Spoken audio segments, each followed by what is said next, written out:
Welcome into the Just Basketball Show, your twice weekly dose of all things hoops. I am your host, Brendon Kleen.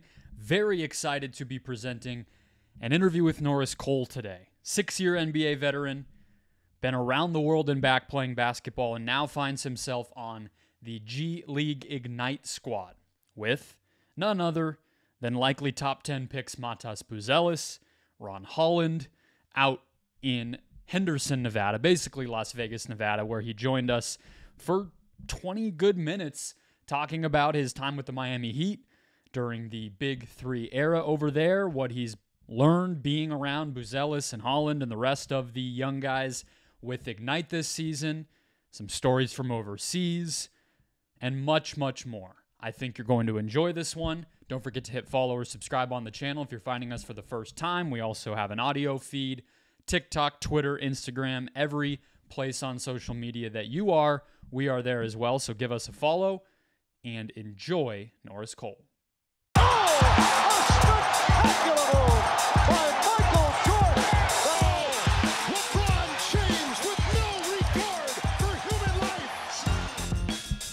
My first question is just what attracted you to G League Ignite, which obviously is a unique situation relative to even other G League teams. I know you were with Grand Rapids last year and have kind of been around the whole world of hoops in your pro career. So what felt like this was the right step for you, or what was kind of the pitch from them to get you to join on? How'd that all come together?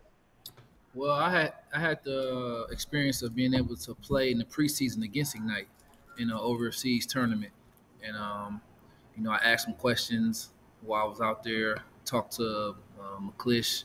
I knew some of the players on the team already, some of the vets, John Jenkins and Big Minka and, David Stockton. So I knew some of them. So I talked to John Jenkins when I was out there.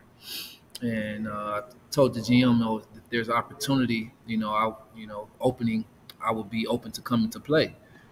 The feeling of giving back to, young players while still being able to play and be in a competitive environment, it's like the best of both worlds for me at this point in time in my career. And so that's kind of what drew me in, to be able to help these young guys, not just talk to them as like a coach would, but to be able to actually be in the trenches with them and play and be that example for them and kind of, show them along the way from a player's aspect. And that's kind of what drew me to Ignite.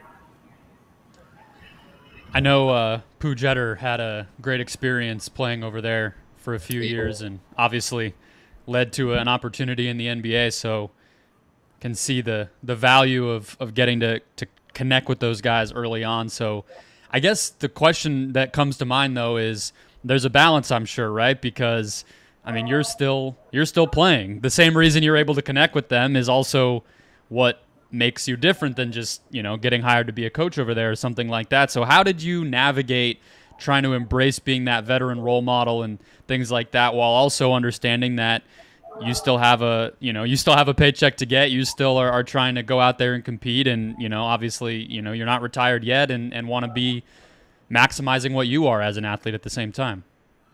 Well, for me, I didn't have that attitude. My attitude is, coming here, I'm going to play the role that I would play if I was on the NBA roster, which would be the veteran role, always being ready to play. But, veterans in the NBA are the most value they bring is to professionalism in the locker room, the day-to-day practice habits, and then obviously being able to play when you go in the game. So that's the attitude I took, coming here. And if I'm fortunate enough to get back on the NBA roster, that's the role that I would play, the same role that I'm playing here as the veteran who's capable of playing. But I'm also emotionally mature enough to understand that if I don't play at all, or if I, don't play a lot, I'm still bringing value to the team, to the roster. And so that's the attitude I had when I came here, was to, serve these young guys and show them the way and help them and groom them. And so that was my attitude. Obviously, yes, I can still play, but there are opportunities after the G League season is over to still go out there and, if I want to make, more money. And there's opportunities in the preseason as well. But for me, it was more about serving these young guys while still being in a competitive environment. And the role I would play on the NBA team, this is exactly the role that I would play. I would be the veteran leader with all the experience, keeping the energy up, keeping guys focused, showing them the professional habits while also being ready to play if the coach calls my number. Is coaching what you want to do next, or front office, or what have you started to kind of lay the foundation for some of that? What's the goal? I'm open to both. Obviously, coaching is a little different than front office. I like front office, roster construction. Seems like you don't travel as much as coaches do, but also I'm a basketball guy, so I enjoy talking basketball and teaching basketball. So I'm not sure which one. It depends, I guess, what opportunity presents itself. Honestly, whichever opportunity presents itself first, maybe that's the one I'll go with. But I also love media. I love analyzing basketball and speaking on it. There's a lot of casuals that are speaking about professional sports that don't really know, that hasn't been in the trenches, and it's starting to change a little bit. But I would like to analyze the game, and be able to speak on the game, being that I've played with the highest level of players you can play with. I've played in the highest games, and I've also played all over the world against the top international competition. And now playing with Ignite, I've also played with the future. So Yeah. I think my perspective, whether it's front office, whether it's coaching, or being an analyst in media, I believe I have a great perspective that a lot of people don't have, and that would bring value to any network or any team or organization. Well, we don't have the biggest platform, but we'll always have you on here if you want to Appreciate talk that. hoops. All right, so you guys have a ton of promising players. I mean, I would say, one of the youngest rosters Ignite has ever put out, which, maybe there's some learning lessons there. That's not for me or you to decide. That's for people above us to do. But at the same time, you've gotten to see a lot of these guys, as you said, the future. And I think the two that most NBA fans will know, and I do want to get back to your career too, but just while we're on the topic, are Ron and Matas. So what have those two been like as players and teammates and people since you've been able to be around them? And, NBA fans will soon really be introduced to those guys in the pre-draft process and everything. And obviously as they make their way as rookies next season, what can you tell our audience about what you've learned being around those guys? Well, as teammates, they've been great. As young guys, man, they ask great questions. They're very curious about the game, getting better. They're very curious about what's next. What's the lifestyle like? So they ask great questions, great basketball questions. About how to spend their time and workouts and things of that nature. So they ask great questions. And then on the court, Matas, he's very versatile, especially for his height. He's very versatile. He can block shots and he can also push the break. He can also score in ISO situations. So there's not many guys that can block shots and push the break, and you can throw it to him and he can make shots. In isolation situations. So who does he remind you of? He reminds me of Gordon Hayward coming out of Butler. Okay. I don't know if people remember, but when he came out of Butler, he was very versatile. Matas is probably a little bit taller than he is, but Gordon Hayward's like 6'8", 6'9". He could play, just about any position on the perimeter, but he can also post up, smaller guards because his mobility. So that, and he plays at a certain pace. Matas plays at a certain pace. So that's kind of who he reminds me of, right off the top of my head. And his shot blocking ability, obviously he still has room to grow, but he can block shots. It reminds me a little bit of Andre Kirilenko, back in the day, AK-47, how he could impact the game defensively. And so he's shown signs of that. Ron, on the other hand, Ron is a workhorse, man. He's the typical definition of just get it done, and he gets the job done. And for me, I find value in that, a lot of value in that, because he's athletic. He has the athletic traits, can play above the rim. He has a high motor, which is a skill, being able to play hard, regardless of what's going on in the game, whether we're up by 30 or down by 30, whether he's having a good game or whether having a bad game, he's going to play hard, which is a skill set.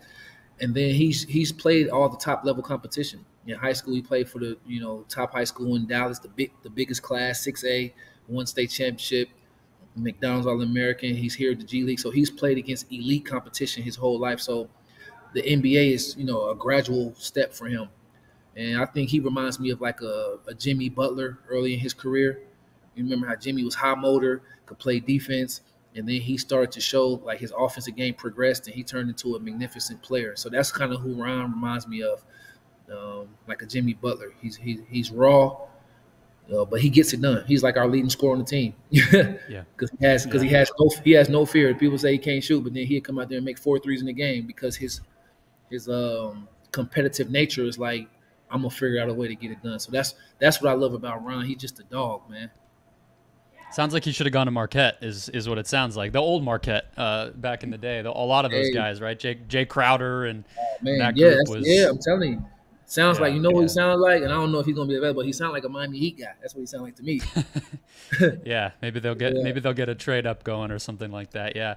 All right. So Adam Silver recently kind of talked about Ignite and was asked about Ignite, and he used the word reassess. And again, some of that stuff is obviously a lot bigger than just even this group or anything, and it's a lot being decided, frankly, by what's going on with the NCAA, where now guys are able to earn money, whereas when this whole program was put together, that wasn't exactly the case, and that was a big difference. So having been around it for a year now, what would you kind of say is the value, if you were to make the pitch, if you were in those recruiting rooms, of saying, here's what Ignite provides you, whether it's the level of competition, being around vets like you, what would kind of be the thing that separates it still, despite some of those financial changes?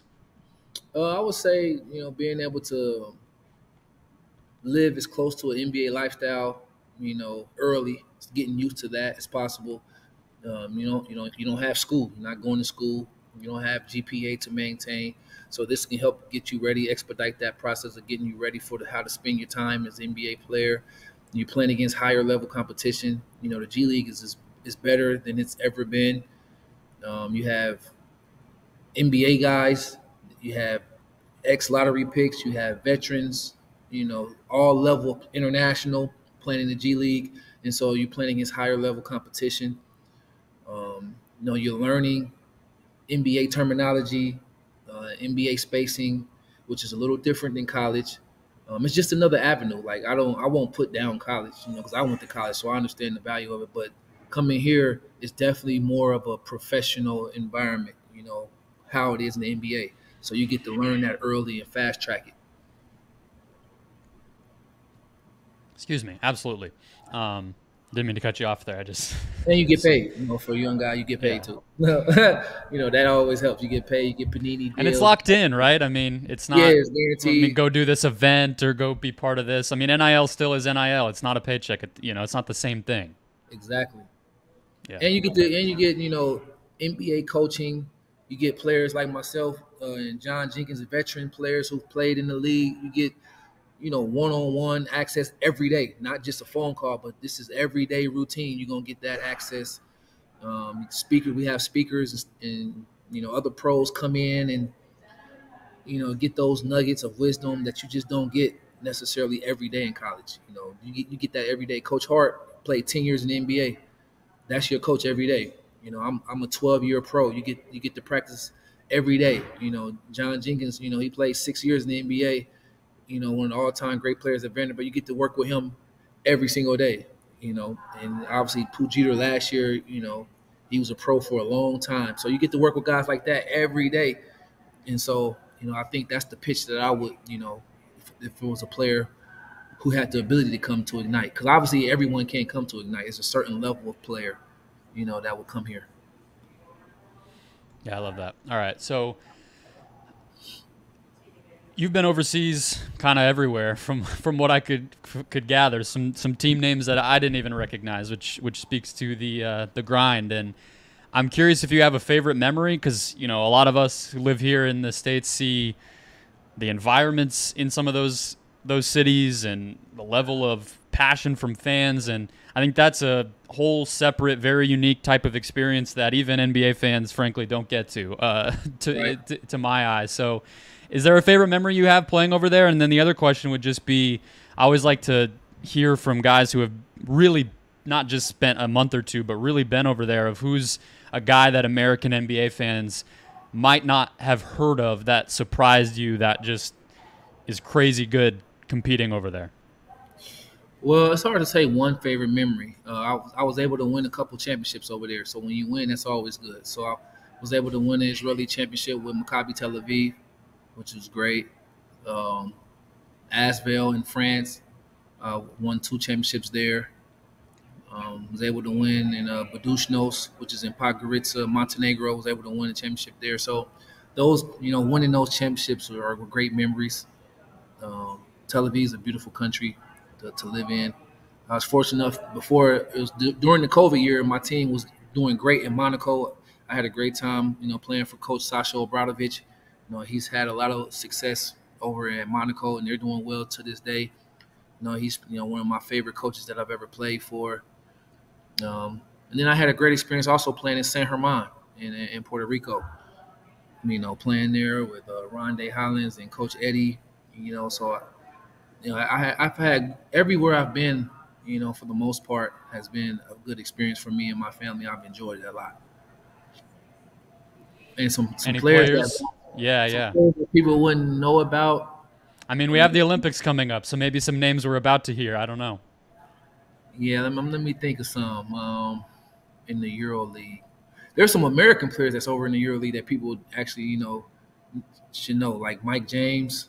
He's the Euro League. He's the Euro League all-time leading scorer, right? Yeah, crazy. Shane Larkin is out there doing work. David Lighty, he's a veteran out there from Ohio State. Those are great Ohio State Final Four teams, like Deshaun Thomas. So those guys are doing work. Some Nick Kalathis, for the Greek national. He plays for the Greek national team. He's one of the all-time leading assisters in EuroLeague history out there in Europe. And so it's a lot of talent out there. On the Spanish team in Madrid, they have some very special players. You have guys like the Argentinian point guard. What is his name? I can't think of Carpaccio that played for Denver Nuggets. Carpaccio, he's a assist master in Europe. One of the best passers you'll ever see. Eddie Tavares, who plays for Madrid, who's a top shot blocker in Europe. These are some names that are really good international players that you might not know about in America, but they have a lot of game. Yeah, we got to find a way to get the small guards back in the NBA. It's so many of the guys you just listed off. It's like, man, what happened? I mean, I get it. I understand. Everybody's getting bigger at every position. It's it's tough. It's tough to play your game maybe with the different guys out there in the NBA versus some of those other places. But you're bringing me back with some of those guys and just filling it up over here, and now we don't get to see it as much. Man, it's a lot of talented guys playing in Europe that are NBA level players, but their game either fits better in Europe, or maybe they haven't had the opportunity, or that maybe they had the opportunity but chose the European route better. Because some guys' game, Shane Larkin could have been in the NBA, but he wouldn't have been able to be the star he is in Europe. Same for Mike James. He's a star in Europe. And so some guys are like, what, I'll choose that route. And a guy like Kevin Ponter that went to Tennessee, he's an all EuroLeague player in Europe. He's one of the best shooters, scorers in Europe. So there's a lot of talent out there. All right. You got one of the things that's crazy about your NBA time is how many legends you got to be around. Whether that's obviously the Heat teams that people will remember you being a big part of, or even Anthony Davis, Drew Holiday, Russ. Yeah. So I don't know if it's one of those guys necessarily, or you have any wisdom to share from those experiences, but I just wanted to hear too who your favorite NBA teammate was. Guy that you have a bond with, or somebody from kind of bouncing around that has had a lasting kind of connection with you. There might be multiple. I'm sure there are. I'm about to say it's hard to pick one because I learned so much from different guys. Obviously Bron and D-Wade were great, for what they brought to the game and, some of the things I learned from them. But there's guys like Shane Battier, Udonis Haslem, James Jones, who I learned so much from as veterans. Juwan Yeah, Howard. let me actually not to interrupt you, but James Jones, I think, surprised people to jump right to a front office and now oversee this super team in Phoenix. What do you think made him a good candidate to Well, get he that knows. opportunity and seize it the way that he has, kind of right out of the league, basically? Well, he knows the game. He's played with a lot of great players. He knows roster construction. He knows money. He's a financial. He's a finance major, so he understands how to balance budget. And things of that nature. So he was perfect for that job. So yeah, that's what it was with Champ. He's the ultimate professional. He's easy. He's likable. So he's the ultimate professional. So that's kind of what it was. It was easy, for me to see why they would want him. But the other teammate, Juwan Howard, that's my OG. Taught me about professionalism and always being ready. He wanted to pick me up in Miami before my car was delivered there for the first few weeks, taking me to practice going to breakfast and taking me to practice every day, riding with him, learning like how to have the proper approach to practice and to games and, being a pro. So, and I still keep up with him and my little brother Jet that's, playing for the Magic. Yeah. Seeing him grow up, I've been knowing him since he was like, 7, 8 years old. And so, you know, those guys, really helped make my transition as a professional easier. And now I'm able to give that game that I've received from them. I'm able to give that game to these young fellas now that I receive.